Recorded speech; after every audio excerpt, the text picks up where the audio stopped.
इधर एटीएस ने बनाया रिटर्न टू पाकिस्तान प्लान, उधर सीमा हैदर पहुंच गई राष्ट्रपति द्रौपदी मुर्मू के पास। अमित शाह के पास पहुंच गई फाइनल रिपोर्ट, सचिन के घर सीमा हैदर को छोड़ गई यूपी एटीएस। सीमा हैदर की कहानी में हुई सीता की एंट्री, सचिन को कहती थी जीजा जी, खिलाती थी आलू के पराठे।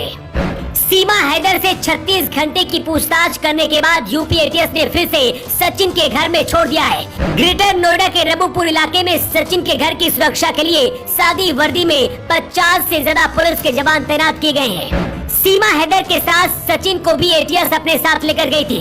वापस लौटने के बाद शायरी पढ़ने वाले सचिन की हालत बिगड़ गई है और प्यार का भूत भी उतर गया है। देखकर ऐसा लगता है जैसे सचिन को 36 घंटे सोने नहीं दिया गया। सीमा हैदर की फाइनल रिपोर्ट दिल्ली भेज दी गई है और सीमा हैदर का पाकिस्तान जाना तय माना जा रहा है। एटीएस को कई बड़े सबूत मिले हैं। इसी सबूत में अब सचिन सीमा के बीच में सीता की एंट्री हुई है। ये वही सीता है जो सचिन को जीजा जी और सीमा हैदर को दीदी कहती थी।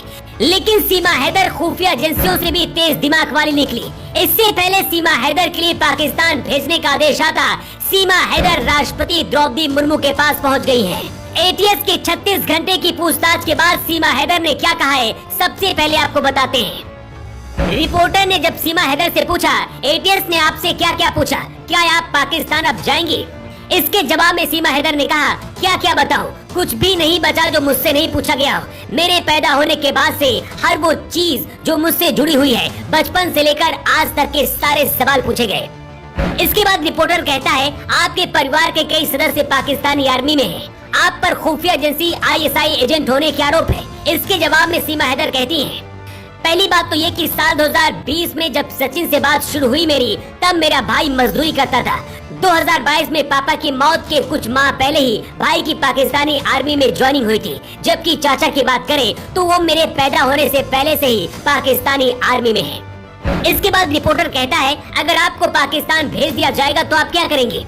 इसके जवाब में सीमा हैदर कहती हैं, अगर मैं दोषी पाई जाती हूँ तो मुझे हर सजा कबूल है, लेकिन अगर मैं निर्दोष पाई जाती हूँ तो कृपया मुझे यहाँ रहने दिया जाए, क्योंकि पाकिस्तान वापसी मेरे लिए मौत के सिवा कुछ नहीं है। सीमा हैदर ने कहा कि मुझ पर बड़े बड़े इल्जाम लगे, इसलिए पाकिस्तान में मुझे मार दिया जाएगा। डिटेंशन सेंटर यानी कि अवैध रूप से घुसपैठ करने वालों को जहाँ रखा जाता है, वहाँ भी सीमा हैदर रहने के लिए तैयार है। सीमा हैदर का कहना है कि मुझे मेरे बच्चों और पति सचिन के साथ ही रखा जाए, मगर पाकिस्तान मुझे किसी भी हालत में न भेजा जाए। सीमा हैदर को अब ये पता चल गया है कि उसे अब डिटेंशन सेंटर भेजा जा सकता है, इसीलिए उससे पहले सीमा राष्ट्रपति द्रौपदी मुर्मू के पास पहुंच गई है। सीमा हैदर ने राष्ट्रपति द्रौपदी मुर्मू के पास दया याचिका दायर करते हुए भारत की नागरिकता देने की गुहार लगाई है। सीमा हैदर के वकील डॉक्टर एपी सिंह ने बताया है कि राष्ट्रपति द्रौपदी मुर्मू से सीमा हैदर ने कहा है कि ग्रेटर नोएडा के रहने वाले सचिन मीना से उनकी शादी नेपाल में हुई है, इसलिए वो भारत की बहू बन गई है और इसी हक से उन्हें भारत में रहने के लिए उन्हें यहाँ की नागरिकता दी जाए। सीमा हैदर ने कहा, मैं जिंदा पाकिस्तान नहीं जाऊंगी, मेरी अर्थी अब पाकिस्तान जाएगी। सीमा हैदर ने एक और बहुत बड़ा खुलासा करते हुए बताया है कि जब वो अपने पति सचिन से नेपाल में मिली थी, उसी दौरान नेपाल में सीता नाम की लड़की से उनकी दोस्ती हुई थी। सीमा हैदर ने बताया कि सीता नेपाल में एक रेस्टोरेंट चलाती है, हम वहीं आलू के पराठे खाने के लिए जाते थे। सीमा हैदर ने बताया है कि दोस्ती इतनी गहरी हो गई थी कि सीता मुझे दीदी बोलती थी और सचिन को जीजा जी कहने लगी थी।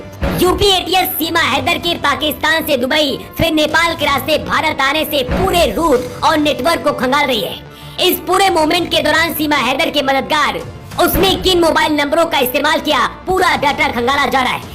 लेकिन सीमा हैदर का अभी भी कहना है कि मुझे योगी और मोदी पर पूरा भरोसा है, मेरी जांच की जाए, इसके बाद मुझे नागरिकता दी जाए। सीमा ने कहा, मैं भारत की जेल में रह लूंगी लेकिन लौट कर पाकिस्तान नहीं जाऊंगी। सीमा हैदर ने राष्ट्रपति द्रौपदी मुर्मू से भी अब गुहार लगा दी है। ऐसे में अब इस पूरी कहानी में नया मोड़ आ सकता है। वैसे आपको क्या लगता है, क्या सीमा हैदर को पाकिस्तान भेज देना चाहिए या फिर नहीं भेजना चाहिए? अपनी राय